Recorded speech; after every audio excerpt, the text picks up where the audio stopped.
You are listening to the Great to Talk broadcast by the Great Western Hospital NHS Foundation Trust. In this episode, we are going to hear about the people who fundraise for Brighter Futures, our charity that helps improve the hospital environment, fund groundbreaking research, support the development and training of the hospital staff, and provide state-of-the-art equipment.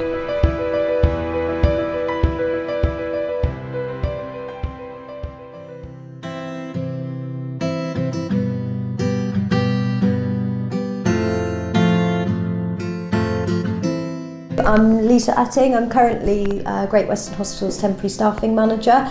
I used to work for Brighter Futures for 7.5 years, and my team were successful in raising the £2.9 million for the radiotherapy centre, which is now built and up and running. Brighter Futures is the Trust's charity.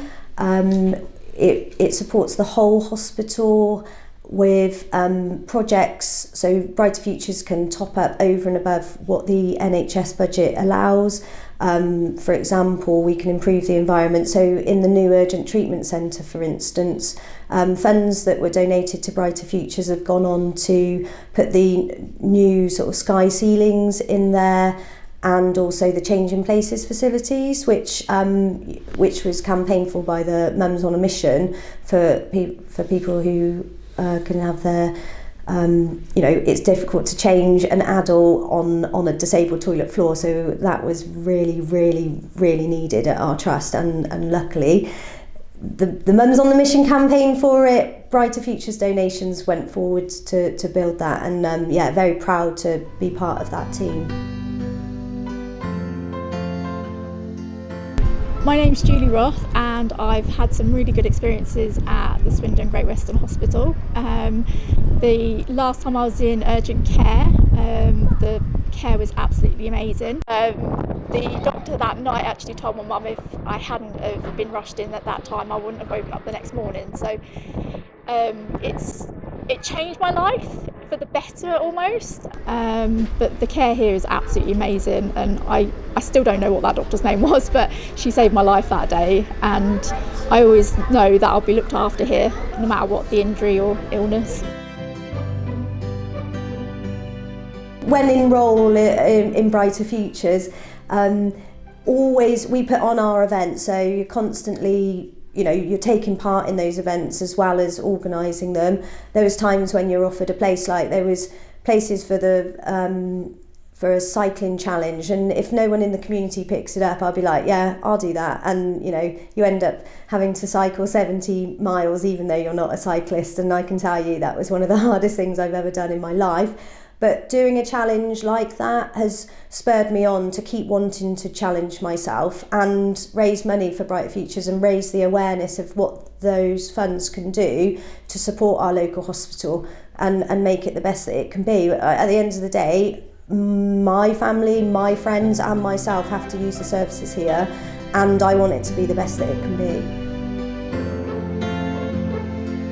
So I've signed up to do Race to the Stones, which is a 100k, 62-mile walk. There are people who run it, I admire them. Walking is as challenging, if not more, it takes a lot longer.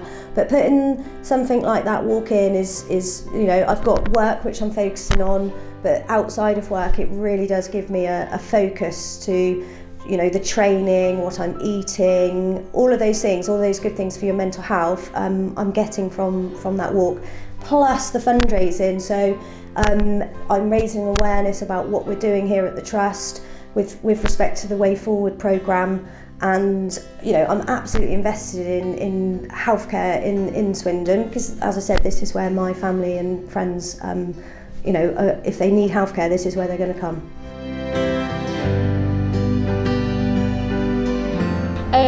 I think everyone realises how hard all the staff of the NHS work, and I think the charities as well, they don't get enough spotlight almost. They do some fantastic work. People need to be aware of these charities, and now I know this one's here, like I've been raising awareness, but it's important that people know that you're here first and then try and get involved somehow, even if it is just sharing a post. could be like a little sponsored walk around the village, or it could be a bake sale or something really, really small. I know that money's tight with but £1 would help. Every time I drive past the radiotherapy centre, it just makes my heart burst with pride, because what that actually means to patients is that travelling does not have to happen. I mean, the ironic thing was my mum was diagnosed with breast cancer the week after we'd hit target for the radiotherapy, and so I then found myself having to make that journey with my mum.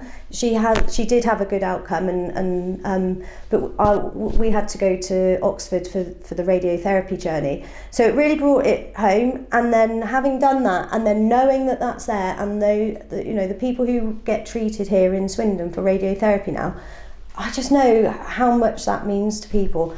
A trip to Oxford is a day out. And being able to come here and have your session for 10-15 minutes, which is all you're in the treatment room for, is you can pop out of work and do it, and people can get on with their lives even when they are actually, they've got cancer, but they can deal with it in a much better way, having it closer to home, treatment closer to home.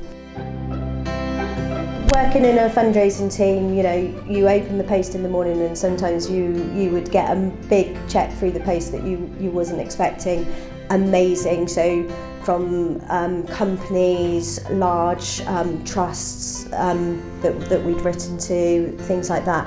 But the ones that really get me, we've run several Christmas mailing appeals over the years, and the cheques that were made out to £3, £2, those are the cheques that mean the absolute most to me, because I know that someone has sat down and worked out exactly what they can afford to give, and they've given you almost their last penny to help someone else, and that just used to melt my heart. I would get a cheque in for £2-3 and I'd be like, wow, this is phenomenal. How it just goes to show that other people, even when they've got nothing, still want to help other people. And I think actually in Swindon we're really good at coming together when the chips are down and we need to get something done. If it's highlighted and campaigned enough, the people of Swindon and Wiltshire really do get behind things.